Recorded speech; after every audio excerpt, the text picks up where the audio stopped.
Prince Harry's made a surprise visit to Ukraine. He was invited there by the Ukrainian government. He's in Kyiv along with the team from his Invictus Games Foundation. He's one of a number of visitors from the UK today, including the new Foreign Secretary, Yvette Cooper. Well, let's go live to Kyiv and join our correspondent, Sarah Rainsford. So, Sarah, do we know much more about the Prince's itinerary?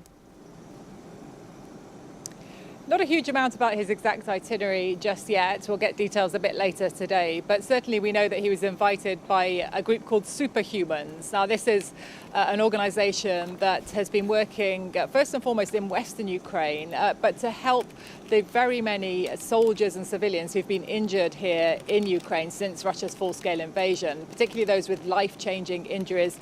That means amputation, so people who've lost limbs because of the war. Now, we know that there are tens of thousands, I should say, of those people here in this country.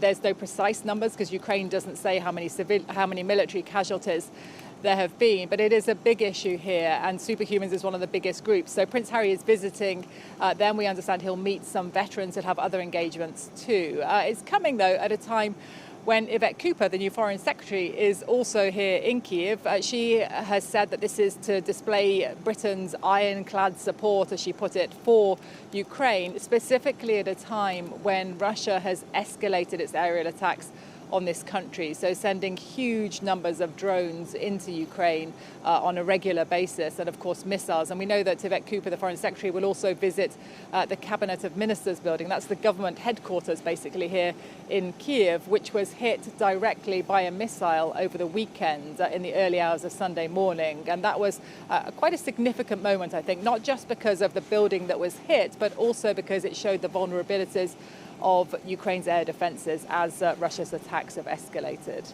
You mentioned the British Foreign Secretary Yvette Cooper's visit, Sarah. Where are we when it comes to talks to secure a ceasefire? I mean, I know we're far off that, given all we saw in the recent weeks with the US and Russia. But what's the purpose of Yvette Cooper's trip on that front?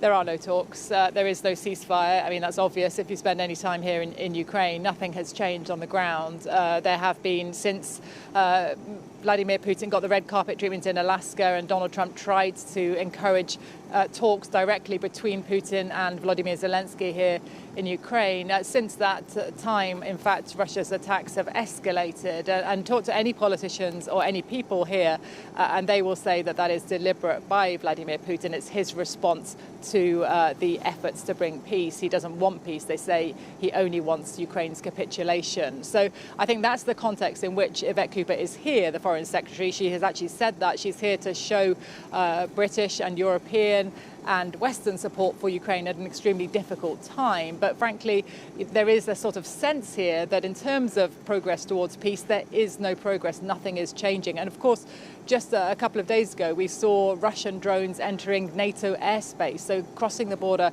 into Poland. That has happened before, but this time there were 19 of those drones, and Polish and NATO air forces had to shoot them down. Donald Trump has said that might have been a mistake. Donald Tusk, the Polish Prime Minister, has posted today on X saying it was no mistake. He believes, and Poland believes, this was deliberate. OK, Sarah Rainsford, with all of those developments in Kyiv, thank you very much for the moment.